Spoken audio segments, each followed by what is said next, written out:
ourselves from mental slavery. None but ourselves can free our minds.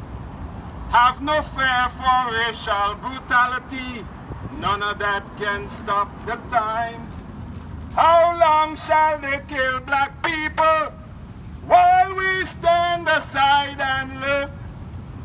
Some say it's just a part of it. We've got to fulfill the book. That's a song by Bob Marley, as you all know. This is redemption time, folks. This is redemption time. And when you have a little black boy from a small island in the Caribbean called St. Vincent and the Grenadines like myself, standing here and interacting with a predominantly white group of people, talking about racism, then we know we're on the right track. Estevan, you are on the right side of history. And I have to applaud every single one of you for coming out here today and showing not only solidarity, but showing that you're human and that you understand what it means to be a human. Thank you very much.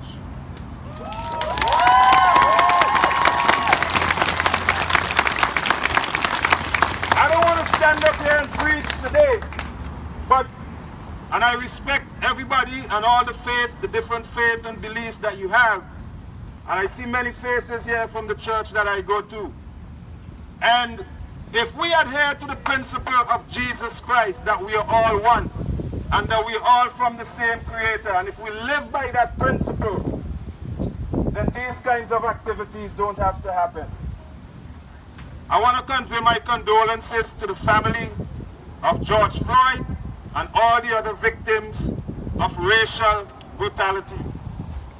Racism, in the words of a preacher that I listened to yesterday at the funeral service for George Floyd, Pastor Stackhouse, I think his name is, he said that racism is a public health issue. Well, I'd like to take that one step further and say racism is a human survival issue. And even though you may not have experienced racism right now, or even though you may not have been the perpetrator of any open physical racial activities, racism exists every single place we find ourselves. And it is incumbent upon you to go back to your families and your friends and your co-workers and your neighbors and let them know that Black Lives Matter. Let them know that all lives matter. And if you live by that principle and you believe that all lives matter, then black lives must matter just the same, because a black life is a part of all life. When you talk about racism, and we see the images that came on TV with the police officer on his knee on George Floyd's neck, causing him to die. And some of you may say, well, I've never been involved in racism, I'm not racist. Well, racism manifests itself in so many different ways. When you are a teacher and you put a black or a native child to the back of the class simply because of the color of their skin, that is racism.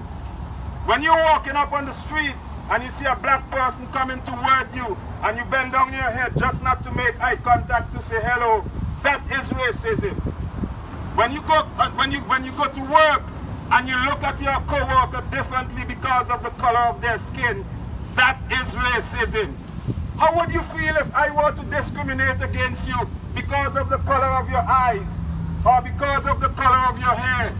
It's the same way you discriminate against me because of the color of my skin. It is the same principle. It does not make sense. It is not necessary. And if we are to survive as a human race, it has to stop. And it has to stop now.